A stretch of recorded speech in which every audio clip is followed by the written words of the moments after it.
Selamat malam semuanya. Malam ini saya akan mempresentasikan hasil pendapat saya dengan judul Penaksiran Risiko dan Desain Prosedur Auditing di Kantor Akuntansi Publik atau singkatnya KAP di Kantor Riyanto SEAK. Sebelumnya dilanjutkan, perkenalkan, nama saya Ardina Laiyah, Prodi Akuntansi STI Galileo Batam dengan mata kuliah Auditing 1. Dosen pengampu Ibu Puspita Ramanopiana SEAK MMCA. Latar belakangnya, audit merupakan proses tematis yang dilakukan oleh auditor untuk memperoleh dan mengevaluasi bukti secara objektif terkait akurasi dalam laporan keuangan dengan tujuan untuk memberikan opini atas kewajaran laporan tersebut.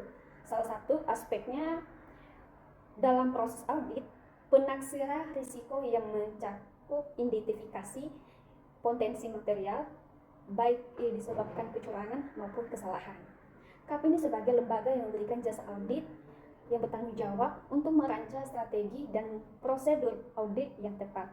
Pertama, Kantor Akuntansi Publik Riyanto SEAK, salah satu operasi di Kota Batam, memiliki pengalaman dalam melakukan audit pada berbagai entitas bisnis. Rumus masalah: bagaimana proses penaksiran risiko audit dilakukan pada siklus kas masuk? Dilakukan dengan menilai risiko bawaan, mengevaluasi pengendalian internal, dan menentukan risiko deteksi untuk merancang prosedur audit yang efektif. Kedua, bagaimana desain prosedur audit yang sesuai audit menangani risiko tersebut? Desain prosedur yang untuk mencakup pemeriksaan dokumen, rekonsiliasi, ban, observasi proses, dan pengujian pengendalian internal. Ketiga, apa yang tantangan yang dihadapi oleh auditor dalam proses penaksiran dan desain audit? Tantangan meliputi tidak lengkap, pengendalian lemah, waktu terbatas, atau potensi kecurangan tersebut.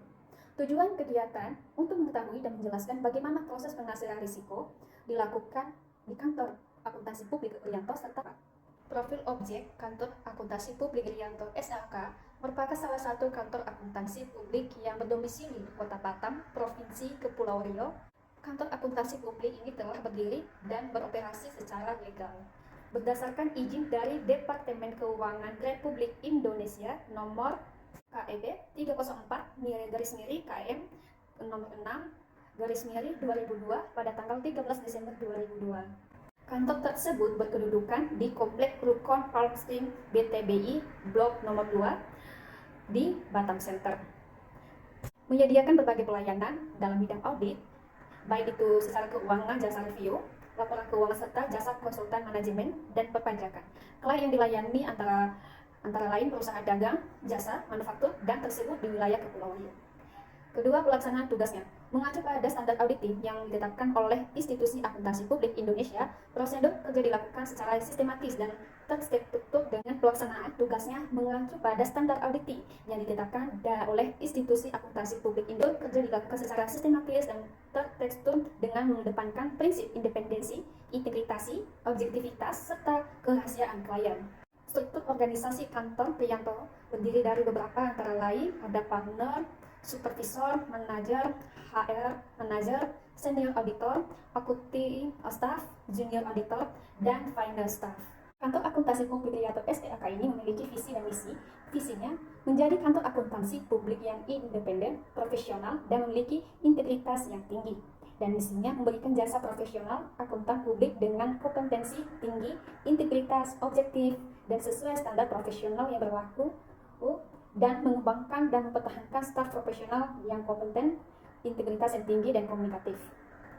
Kajian teori, penaksiran risiko, dan desain prosedur audit merupakan dua elemen penting untuk memastikan efektivitas dan efisien pengujian auditor terhadap laporan keuangan.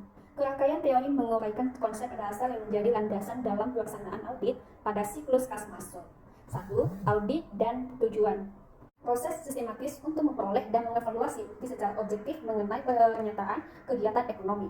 Gunanya untuk memastikan kesesuaian antara pernyataan tersebut dengan kriteria yang telah ditetapkan, dan tujuannya utama audit adalah memberikan opini atas kewajaran laporan keuangan suatu entitas. Kedua, penaksiran risiko audit merupakan langkah awal auditor dalam menilai kemungkinan terdapatnya material dalam laporan keuangan. Ketiga, siklus kas masuk mencakup penerima kas dari berbagai sumber seperti pelanggan, pinjaman, atau pendapatan yang lainnya.